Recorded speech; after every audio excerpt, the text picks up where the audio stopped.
పన్నీర్ టిక్కా మసాలా అయితే చేస్తున్నాను. ఫస్ట్ అయితే పన్నీర్ అయితే ఇలా క్యూబ్స్ లాగా కట్ చేసి ఇందులో అయితే 1/2 టేబుల్ స్పూన్ కారం, అలాగే 1/2 టేబుల్ స్పూన్ ధనియా పౌడర్, 1/2 టేబుల్ స్పూన్ ఉప్పు, అలాగే 1 టీ స్పూన్ గరం మసాలా ఇవన్నీ మనం మిక్స్ చేసి నేనైతే 1 టేబుల్ స్పూన్ నూనెని తీసుకున్నాను. ఒక ఆనియన్, ఒక టమాటా మనము మెత్తగా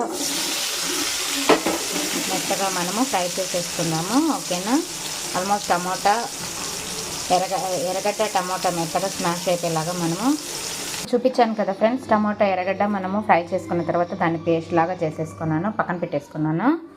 ఓకేనా, ఇప్పుడైతే 2 టేబుల్ స్పూన్ల ఆయిల్ అనేది వేసుకున్నాను. ఇది ఒక 2 మినిట్స్ నేను ఇందాక చూపించాను కదా ప్రాసెస్, అవి ఫ్రై చేసేసుకుందాము ఆయిల్లో. ఒక 2 మినిట్స్ కలర్ చేంజ్ అయ్యేంత వరకు. ఫస్ట్ అయితే మళ్ళీ 2 టేబుల్ స్పూన్ ఆయిల్ అనేది వేసుకున్నాను ఫ్రెండ్స్. బిర్యానీ, అలాగే చెక్క, లవంగము, ఇలాచి అనేది వేసుకున్నాను. ఓకేనా, ఇది కొంచెం ఫ్రై అవ్వాలి. ఇందాక మనం పేస్ట్ చేసుకున్నాం కదా ఫ్రెండ్స్, ఎర్రగడ్డ టమాటా ఆ పేస్ట్, అలాగే 1 టేబుల్ స్పూన్ అల్లం వెల్లుల్లి పేస్ట్ కూడా వేసుకున్నాను. ఇందులో మనం ఒక 1 మినిట్ ఫ్రై చేసేసుకుందాం ఆయిల్లో, పచ్చి వాసన పోయేంత వరకు. 1 టేబుల్ స్పూన్ కారం, అలాగే 1/2 టేబుల్ స్పూన్ పసుపు, అలాగే ఉప్పు 1 టేబుల్ స్పూను, ధనియాల పొడి 1 టేబుల్ స్పూన్. ఓకేనా, ఇది కూడా మన పచ్చివాసన పౌడర్ కూడా వేసేసుకున్నాం ఫ్రెండ్స్. ఇది ఆయిల్లో మనకు ఆయిల్ అంతా బయటకు వచ్చేంత వరకు మనం ఫ్రై చేసుకుంటాము.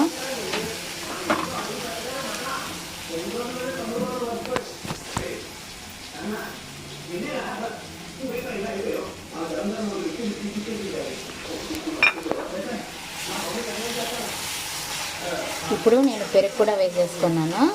ఓకేనా, ఇందాక నేను ఆయిల్లో ఫ్రై చేసి పెట్టుకున్నాను, డీప్ ఫ్రై చేసి పన్నీర్ ముక్కలు పక్కన పెట్టేసి ఇందులో అయితే కొంచెం కస్తూరి మేతి వేసుకున్నాను, అలాగే గరం మసాలా కొత్తిమీర వేసేసుకున్న. ఫైనల్గా అయితే స్టవ్ అయితే ఆఫ్ చేసేసుకున్నాను. మీరు కూడా ఇలా ట్రై చేయండి ఫ్రెండ్స్. ఓకేనా, వీడియో నచ్చితే అలాగే లైక్ చేసి సపోర్ట్